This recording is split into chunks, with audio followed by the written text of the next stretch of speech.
Bem, gente, bom dia. Hoje nós escolhemos esse tema sobre pensamento, porque é um tema muito interessante e que nós vamos ter que aprender a usá-lo todos os dias, todos os minutos da nossa vida. Nós temos que entender que nós somos guiados por atitudes através dos nossos pensamentos. E essas atitudes trazem uma resposta da vida em cima desses pensamentos. Por isso que eu sempre digo que a forma correta de pensar, ela é muito mais importante na nossa vida do que a gente imagina. Nós temos feito vários estudos nesse aspecto. E é importante que vocês saibam que quando eu falo nós temos feito, é eu e minha equipe espiritual, que eu sou espiritualista. E esses estudos, e você fazendo uma análise harmoniosa da sua vida, você vai perceber que os seus pensamentos dirigiram através das suas consequências, a sua vida. Quando nós ouvimos palestras sobre pensamento, nós sempre achamos que é uma coisa que está no abstrato, que é uma coisa que ninguém vê, que ninguém ouve, que ninguém sente, que ninguém percebe. Isso é muito enganoso. Isso é uma mentira deslavada. Nós somos seres humanos conectados. Conectados, que é uma das leis da vida, com todos os segmentos que nos dirigem. E essa conexão, ela se fortalece, ela cria corpo através do nosso pensamento. Por isso que eu decidi hoje falar um pouco sobre o que é isso. De onde vem o pensamento? Para que nós pensamos? Por que nós pensamos? E como nós devemos pensar? O nosso corpo, ele é manipulado pela tensão que o nosso pensamento provoca. Todas as vezes que nós estamos arquitetando, todas as vezes que nós estamos armando, todas as vezes que nós estamos diluindo um assunto, o nosso pensamento está fervilhando em cima daquilo, criando extensões que nós não percebemos, e o pior, e também o melhor, atraindo para o nosso lado pensamentos de igual valor ou pensamentos mais poderosos no sentido de nos facilitar o acesso a nível superior ou facilitar o acesso a nível inferior, que se manifesta muito pela obsessão. Quando nós éramos criança, eu sempre ouvi falar que pensamento era uma coisa só minha, era uma coisa que ninguém tinha participação. E quantas vezes nós perdemos tanto tempo arquitetando, pensando, sonhando, manipulando, extravasando desejos no pensamento. É esse ponto-chave, é essa introdução que eu quero dar. Porque o nosso pensamento, ele é conectado a uma série de fatores. Eu não sei se vocês sabem, mas até hoje nós não conseguimos entender de onde vem a origem do pensamento, como ele começa em nós, de onde ele vem. Isso é um atributo divino em nós. É muito interessante, né? Você não começa... Por que você começou a pensar em uma coisa? Existe uma série de gatilhos, a gente chama de gatilhos da memória, que acionam determinados pensamentos. Mas tem muito pensamento que você está assim parado e ele brota na sua cabeça? De onde que ele veio? É muito interessante essa pergunta. Nós não sabemos, né? Mas nós temos que aprender a dar sequência, a conviver com essa situação, para que a gente tenha uma sustentação e uma harmonia. Quando Jesus chegava para as pessoas que o procuravam, ou se aproximava das pessoas, ele falava: minha paz eu vos deixo. Que paz é essa? Essa paz, ela tem como fundo a harmonia total, a sintonia total do pensamento com todas as forças que o rodeavam. Na filosofia kardecista é pregado que não existe um milagre. Realmente o milagre não existe. O que existe são forças poderosas que atuam e que nós não conhecemos. O que não acontecia com Jesus, que exatamente por isso ele se sobressaiu em toda a humanidade, porque ele tinha o domínio das forças que contribuem para a sua harmonia, para a sua direção, para a sua paz. O controle total. Ninguém nunca ouviu Jesus falar uma asneira, falar um palavrão, dar gargalhadas em vão, contar piada. São situações que até hoje, em todas as minhas buscas, eu nunca ouvi falar que Jesus fez. Exatamente porque a harmonia, ela não precisa de expressão. A harmonia, ela não precisa de escândalo em suas ações para se manifestar. Ela está dentro de você. Ela está equilibrando todas as suas energias de maneira a atingir todas as pessoas naquele ponto que elas precisam. Esse é o pensamento. Agora vamos começar a brincar um pouco, a atiçar um pouco o pensamento, né? Porque quando nós falamos de pensamento, nós falamos de mente. Porque o nosso pensamento, ele está subordinado às consequências que a nossa mente propõe a ele. Uma mente sem a consciência, ela faz coisas que muitas vezes nós vamos nos arrepender. Eu costumo falar, de uma forma simplificada, que o nosso ser, lembra bem, já aqui quando nós estamos digerindo a ação do pensamento, eu quero simplificar. Eu não quero falar de ego, de inconsciente, de subconsciente, de superconsciente, de superego. Não, nada disso.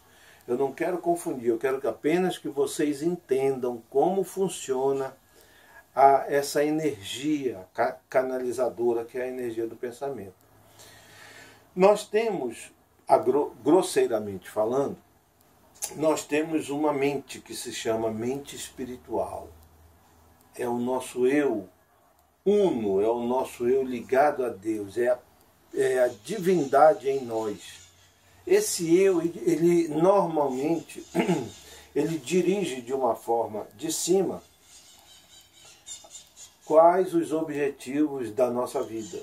Ele tem o completo domínio sobre tudo. Mas ele tem uma coisa que nós não temos. Ele tem a eternidade para trabalhar em nós essa forma correta de agir. A eternidade. Nós temos, muitas vezes vocês já ouviram falar, eu preciso me conscientizar, eu preciso entender, eu preciso saber o porquê. Isso é se conscientizar. Nós temos uma mente que se chama mente consciente. É aquela mente, é aquela inteligência que nós descobrimos, que nós sabemos, que nós entendemos, que nós estudamos. É por isso que chama, nós temos que conscientizar a nossa mente. Ou seja, o que é conscientizar a nossa mente?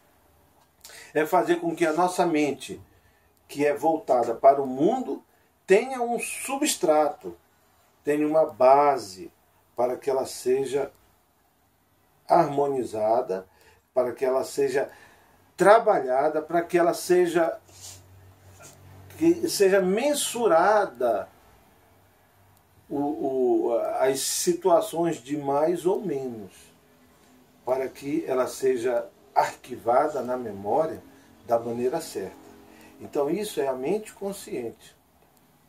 E a mente propriamente dita, que é essa que nós temos, é essa que o pensamento interfere, é essa que pensa, essa que age, é essa que ela tem o domínio do nosso corpo material.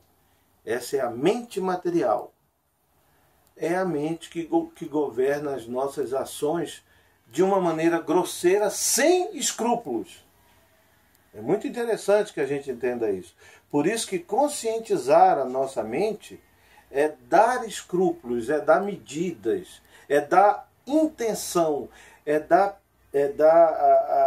aquela força necessária para que algumas coisas sejam barradas e outras coisas sejam libertadas. É muito interessante, entenda bem. Nós estamos falando de uma maneira simples como que funciona em nós. Alguns livros que eu posso citar,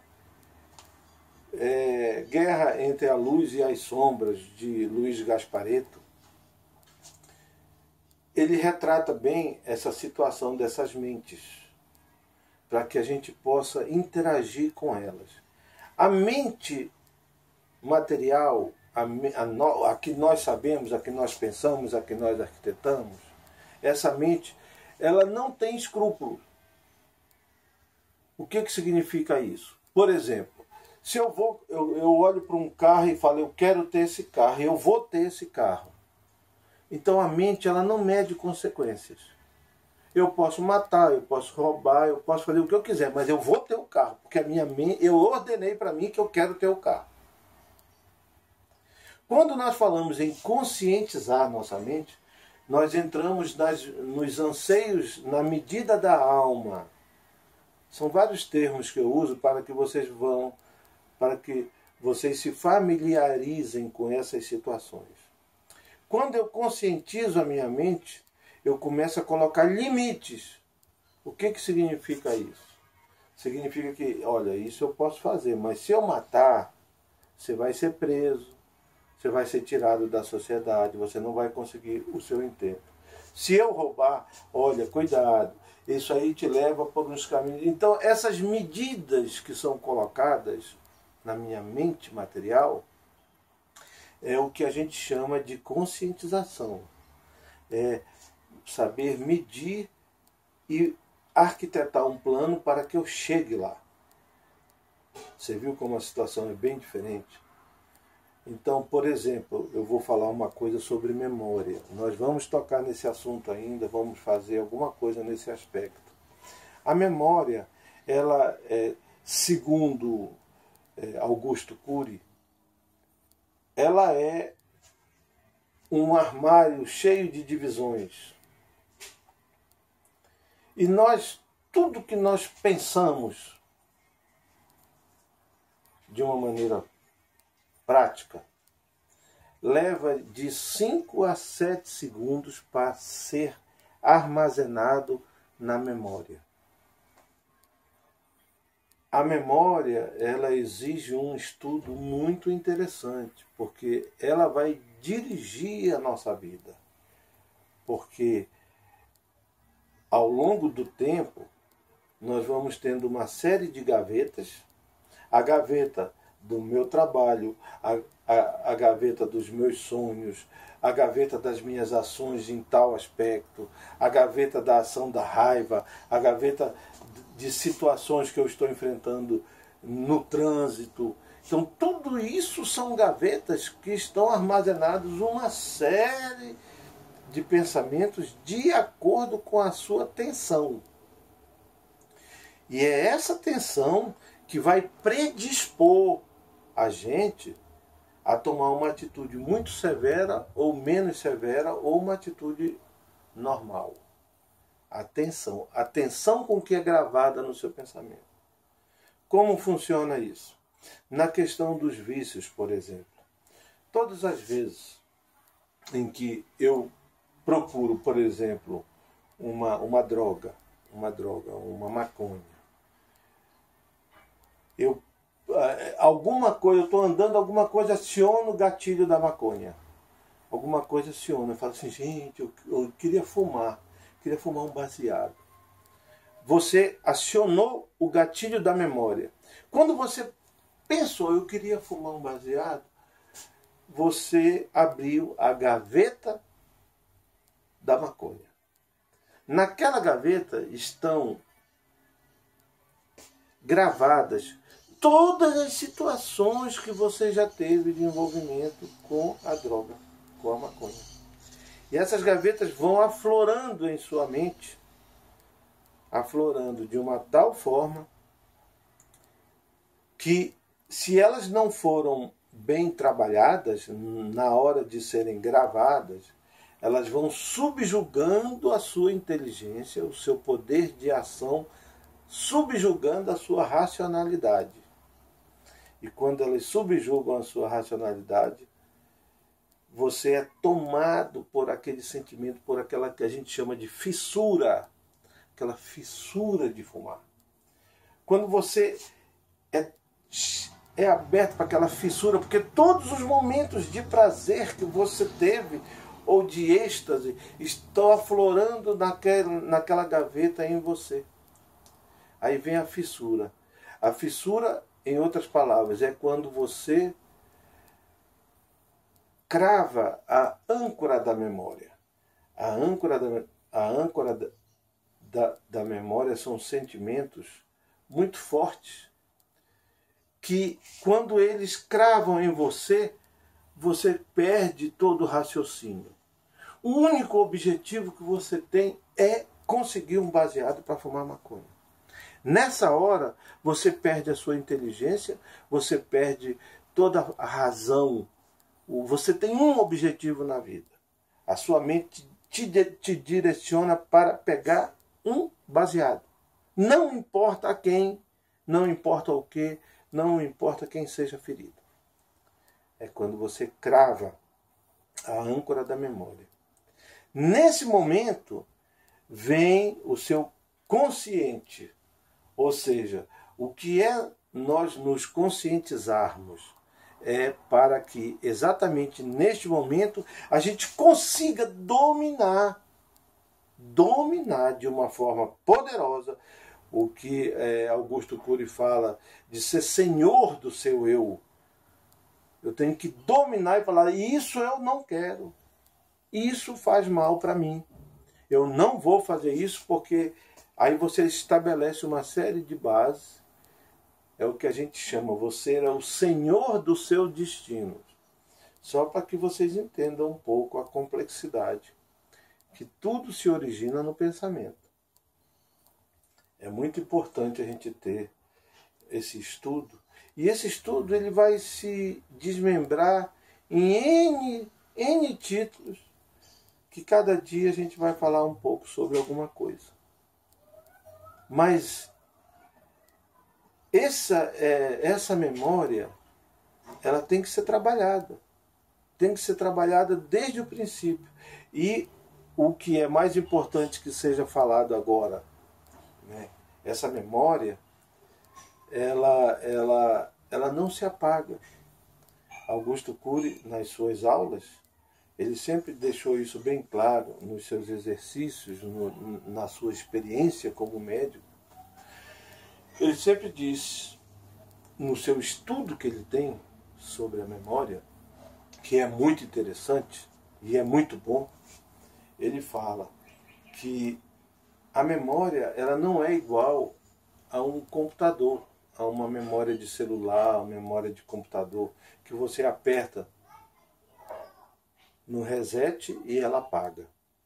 Infelizmente, tudo, absolutamente tudo que foi armazenado na sua mente, na sua memória, vai estar lá para toda a vida. O que significa isso? Que todos os pensamentos, todos os arquivos de memórias que nós gravamos e que já estão gravados em nossa memória, têm que ser trabalhados de uma forma diária para que a atitude incorreta seja dominada pela atitude correta. Como exemplo, quando aciona o gatilho da memória daquele vício, aí você fala, não, eu não posso fumar isso agora porque isso vai me atrapalhar o dia, isso não faz bem para mim, eu preciso de uma coisa mais substanciosa. Puf! Em 5 segundos a memória gravou. Eu não posso porque isso me faz mal, porque isso me faz isso. Mas só que tem 10 anos lá falando que era o prazer seu. Então esses 10 anos que estão embaixo não perdem a força sobre você. Sempre eles vão estar aflorando. E você vai estar dentro da sua consciência, proporcionando uma libertação de você. Vocês perceberam que eu estou só na linha ainda do meu pensamento. Eu não entrei ainda na linha dos que incorporam o que eu penso. Ou seja, das obsessões, das pessoas da lei da atração. Eu ainda não entrei nesse assunto. Porque quando você está em uma atitude que te traz extremo prazer, você pode ter certeza que você não está sozinho. Existem N espíritos que estão compartilhando com você daquele momento de prazer. E esse N espíritos, que muitas vezes são obsessivos ou espíritos educadores, eles vão estar usufruindo daquela energia animal que você tem, compartilhando e compactuando com o seu êxtase de prazer. Então, todas as vezes que eu tenho um êxtase de prazer, eu não estou tendo esse êxtase sozinho, eu estou sendo ajudado por uma série de forças que eu desconheço.